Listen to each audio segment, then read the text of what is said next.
بسم اللہ الرحمن الرحیم۔ السلام علیکم ناظرین۔ ایک شخص حضرت ابراہیم بن ادم رحمۃ اللہ سے بحث کر رہا تھا کہ برکت نام کی کوئی چیز نہیں ہوتی۔ آپ رحمۃ اللہ نے فرمایا، تم نے کتیا اور بکری دیکھی ہے؟ وہ شخص بولا، ہاں۔ آپ نے اس شخص سے پوچھا، کتیا اور بکری میں زیادہ بچے کون جنتا ہے؟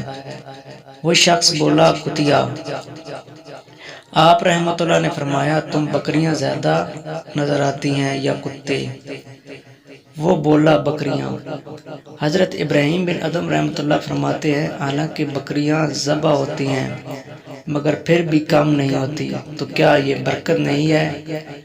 اس کا نام برکت ہے۔ پھر وہ شخص بولا، ایسا کیوں ہے کہ بکریوں میں برکت ہے اور کتوں میں نہیں؟ آپ فرماتے ہیں، بکریاں رات ہوتے ہی فوراً سو جاتی ہیں اور فجر سے پہلے اٹھ جاتی ہیں، اور یہی نزول رحمت کا وقت ہوتا ہے، لہٰذا ان میں برکت حاصل ہوتی ہے۔ اور کتے رات بھر بھونکتے ہیں پھر فجر کے قریب سو جاتے ہیں، لہٰذا وہ رحمت اور برکت سے محروم ہوتے ہیں۔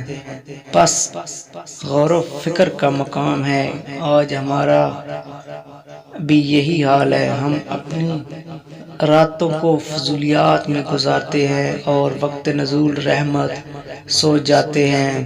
اسی وجہ سے آج نہ تو ہمارے مال میں برکت ہے اور نہ ہی ہماری اولاد میں، اور نہ ہی کسی دوسری چیز میں برکت رہ گئی ہے۔